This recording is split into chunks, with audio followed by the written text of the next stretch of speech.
palsu nggak? Palsu, Pak. Saya bilang palsu. Kamu bohong di depan penyidik. Bohong saya. Kenapa kamu bohong di depan penyidik? Ya karena saya disuruh, Pak. Disuruh oleh siapa? Disuruh dengan Aib sama Rudiana. Keterangan.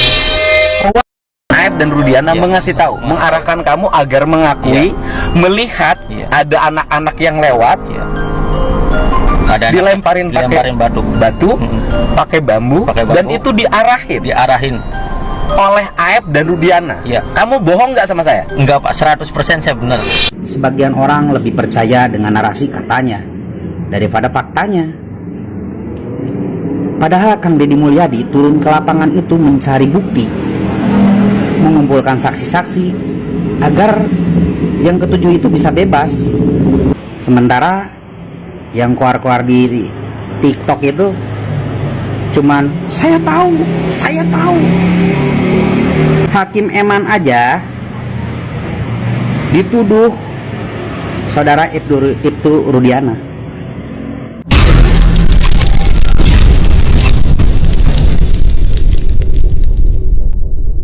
Ini berarti Rudiana ini ada kekuatan besar di balik itu. Kekuatan besar atau campur tangan supaya tutup mulut?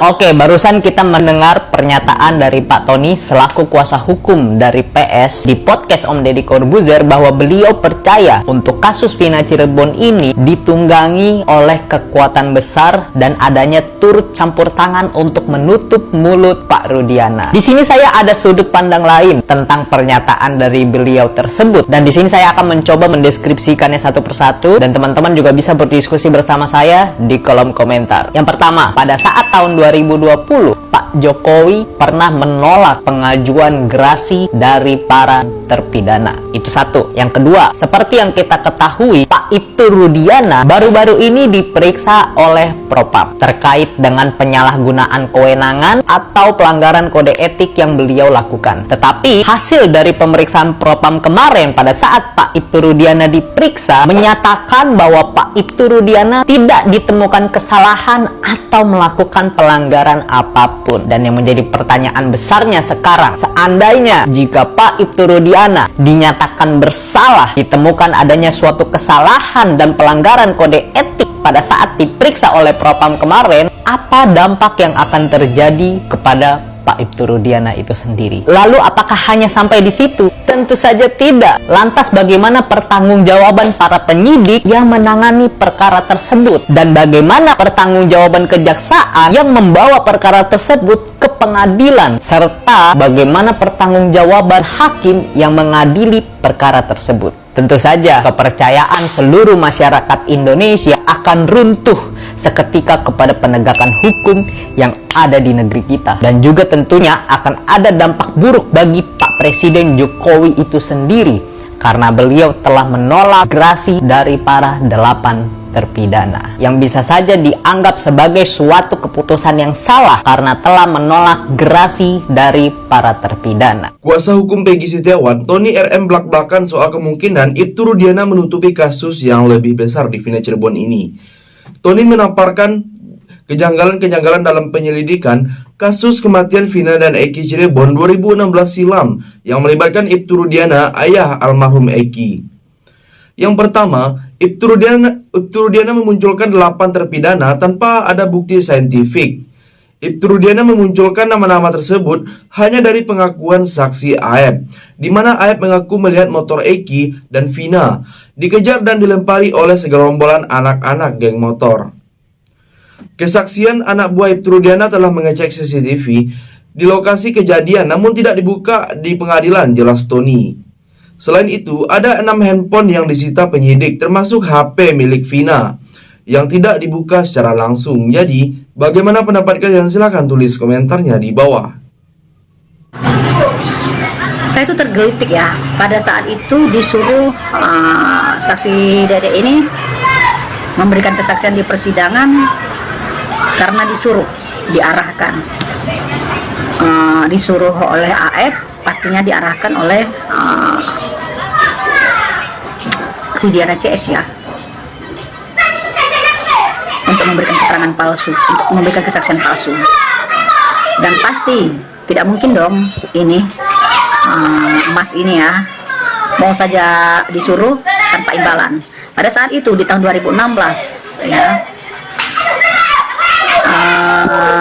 diarahkan untuk menjadi saksi palsu ya dari pihak kepolisian dan disuruh oleh AF. Pasti mendapat imbalan kan? Nggak mungkin nggak mendapat imbalan. Hayo ngaku aja, nggak mungkin. Seseorang tidak akan mau kalau tanpa diiming-iming duit. Nah ini Mas ini yang sudah menjadi saksi ini ya, Dedek ya ini ya, yang sedang ngobrol sama Pak Deddy Mulyana ini ya, Dedek ya, pasti mendapat imbalan di waktu itu di tahun 2016. Karena kesaksian palsu dari mereka ini itu mengakibatkan orang lain yang seharusnya tidak mendekam di balik jeruji besi mempertanggungjawabkan suatu perkara yang setidaknya tidak harus mereka pertanggungjawabkan karena mereka bukan pelaku dari peristiwa Pina Cirebon. Jahat sekali ya. Dapat imbalan berapa ya? Dalam kasus Pina Cirebon ini, walaupun sudah banyak yang meragukan Bapak Deddy Mulyadi ya atas tes DNA yang sudah keluar hasilnya. Dua sosok Aep dan Ibtu Rudiana ayah Eki diduga kuat membuat skenario kematian Vina Cirebon, kejadian yang akhirnya membuat 8 orang yang tak bersalah dihukum seumur hidup. Pria bernama Dede tahun 2016 yang diminta kesaksiannya memberikan keterangan mengejutkan. Ia mengaku dipaksa Ibtu Rudiana dan Aep untuk menceritakan skenario kejadian yang telah disusun ayah Eki itu. Dede mengatakan tidak tahu sama sekali peristiwa yang terjadi pada saat itu. Tahu adanya pembunuhan 2 hari setelah kejadian. Dengar-dengar ada kecelakaan. Yang ngajak saya jadi saksi adalah Aep. Sesudah penangkapan, kurang lebih 2-3 hari penangkapan jadi saksi, ujar Dede. Jadi, bagaimana pendapat kalian? Silahkan tulis komentarnya di bawah. Bahwa seorang Peggy Setiawan dengan dibebaskannya dia dari putusan pra-peradilan ini, maka dia tidak pantas untuk diproses lebih jauh dalam kasus Vina Eki ini, ya enggak guys? Kan ada proses lidik, ya kan, dari mengkonstruksi sebuah peristiwa. Kan kita dari fakta, ya kan, peristiwa acara pidana ini kan, dari untuk mengungkap peristiwa berencana ini kan, pembunuhan berencana ini kan, kita harus dari fakta peristiwa baru menjadi data, ya kan, baru menjadi kata, keterangan, dan hingga hipotesa, hingga nanti diuji semua hipotesa itu di dalam pengadilan kan, itu mendapatkan kesimpulan berupa vonis hakim. Nah, sementara artinya dari proses yang bisa dilakukan oleh penegak hukum itu kan, mulai dari proses lidik, ya kan, untuk mendapatkan semua itu kan, dari proses lidik, sidik, sangka, tangkap, tahan, tuntut. Tuntut ini sudah masuk ke jaksa. Nah, kemudian sidang, ya kan, kemudian vonis oleh hakim, maka menjadi jika ketemu orangnya kan, menjadi dipidana dan akan dibina di lapas. Nah, prosesnya ada 10 yang bersifat satu kesatuan satu. Terakhir, Dede Kurniawan, saksi kunci kasus Vina Cirebon tahun 2016, kini terancam jadi tersangka setelah terpidana ke Bareskrim. Dede muncul mengaku kesaksian berita acara pemeriksaan kasus Vina Cirebon tahun 2016 lalu adalah palsu. Di hadapan Deddy Mulyadi, Dede mengaku dipaksa Ibtu Rudiana dan Aep menceritakan skenario kejadian yang telah disusun ayah Eki tersebut. Padahal faktanya Dede tidak mengetahui sama sekali kejadian Vina dan Eki di Cirebon. Deddy Mulyadi mengatakan jika ini nasib Dede terancam jadi tersangka setelah dilaporkan ke Bareskrim oleh terpidana. Jadi, sampai di sini bagaimana pendapat kalian? Silahkan tulis komentar di bawah sebanyak-banyaknya. Saya dari channel YouTube Segudan TV, pamit, sampai jumpa.